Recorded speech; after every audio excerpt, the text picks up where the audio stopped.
Selling isn't as difficult, and I think contrary to what most people believe, all of us are selling one thing one way or another. It's either you're selling yourself, you're selling a concept, you're selling an idea, you're selling an innovation. You could not necessarily be selling a product, but you are selling something about yourself, maybe even a belief that you are selling. So I guess in this particular session, what we really want to look at is how then can you become even much more better. And of course, we call it advanced selling skills, but I just want to share with you some of the lessons that I've learned over the years that I think became very critical for me. Now, I remember a few years back, I had the opportunity of learning one of the best techniques that was taught to us, which was called the 4S selling model. And the interesting thing about this model is that it looked at a very different aspect of selling. Because if you think about it, actually, the 4S signifies actually the word S. And the first of these S's stood for success.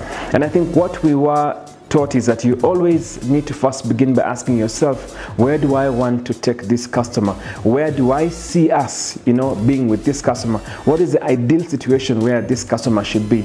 Now, why is that important? Because it defines what is your goal in that selling process. Where do you want to go with that particular customer? Now, the second S, if you think about it, actually is a situation, which is interesting because what it does elaborate is, fine, you've been very clear about the goal of where you want to go, but where are you at the moment? What is the current situation as far as that issue is concerned? Or where is the customer at that particular moment that you are with them?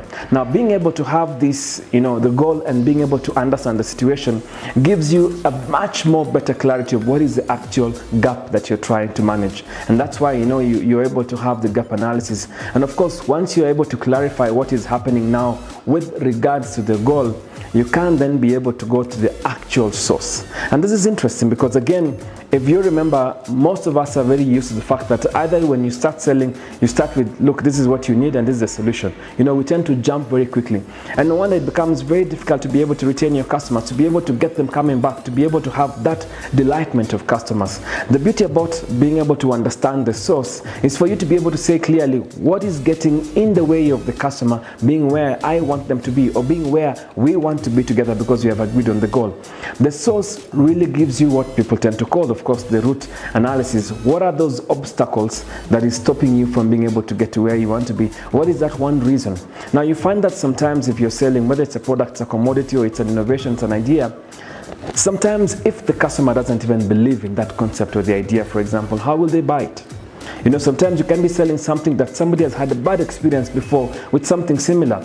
So not being able to understand the true source of the situation doesn't mean that you will most likely succeed. Again, I know some people do get resistance and that's the end of it. They stop their selling process. But what we are saying is that by being able to identify what the actual source is, you're then more likely to have an appropriate solution, or you're able to understand what can I then be able to leverage so that I can be able to really properly sell with this customer. And so of course you find that before you come to the last step, which is the solution, you then have clarity on what actually is the source.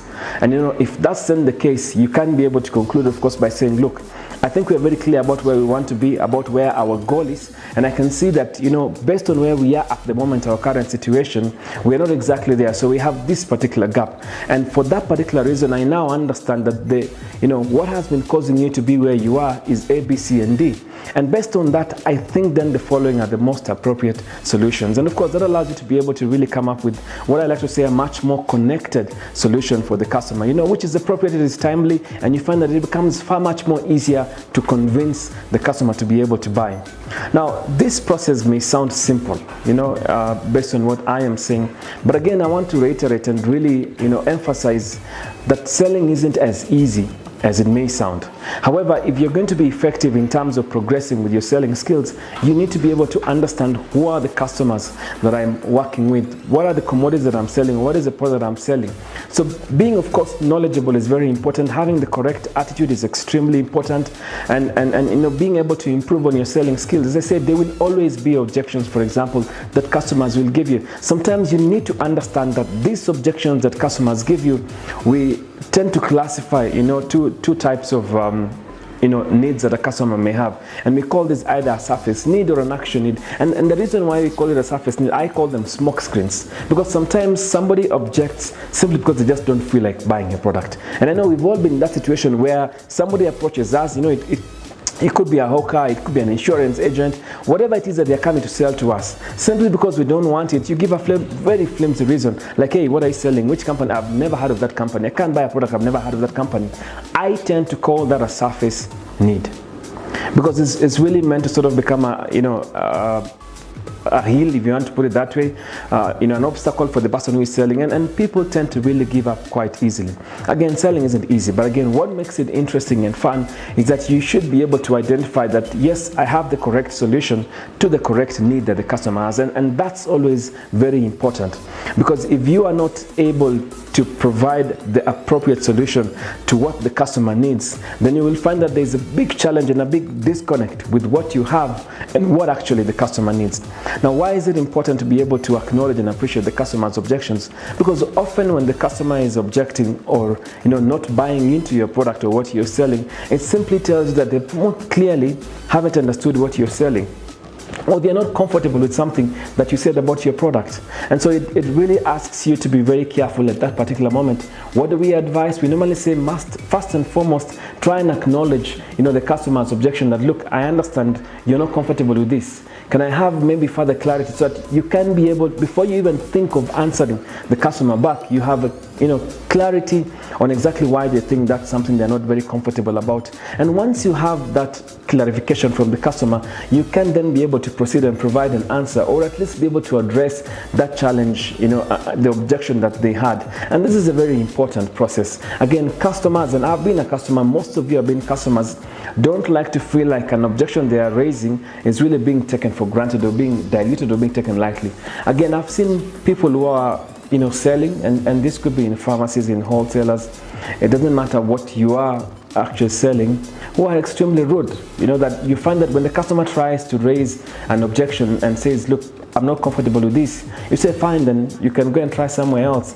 Now, that is something I need to remind you again, that customers are never an interruption to your work. They're the reason why you work in the first place. So by being rude to a customer, don't you go back to what we said earlier, because that one customer who is unhappy is most likely going to tell 9 other customers, who will tell 5 other customers. Just by being rude to one customer, you most likely have lost potentially another 50 customers. And no business is able to survive or sustain itself with that kind of attitude when it comes to customer service. And I think that's really important. Is there a connectivity between customer service and selling skills? Yes, there is.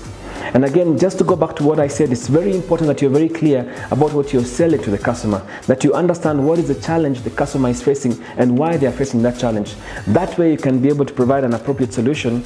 And of course, should there be an objection from the customer, then you can be able to answer, but at least acknowledge it, seek to have clarification, and then provide an answer. Now, in our next session, as you will see when we'll be doing the next recording, we will talk about difficult customers. And most people tend to ask me, but Newton, sometimes you find a customer who is so challenging, who is so difficult, they are so rude. They hardly want to give you an opportunity to be able to speak. Again, that's the nature of humanity. We will always have people with different psychological profiles. But again, as you will see, as long as you're aware about this, you will be able to manage. Now, today we were not talking about difficult customers, we were talking about advanced selling skills. And what's the take-home message about this video recording? What I want you to remember is that you need to have clarity about what you're selling. You need to be able to understand where your customer is. You need to be able to understand why they are where they are exactly. And for you to be able to provide an appropriate solution, you need to have all those facts and information very clear with you. Only then can you really be able to say you can close a sale. And if there's an objection, remember, an objection is not a resistance. It's merely a request by the customer for more information. So don't be rude. Try and understand why the customer is objecting. provide that particular clarification, and go ahead and sell the product, or at least close the sale with the customer. I think that way you can become effective, you can be able to have customers who are happy, and you can be able to grow your business. Again, thank you so much, and looking forward to our next session.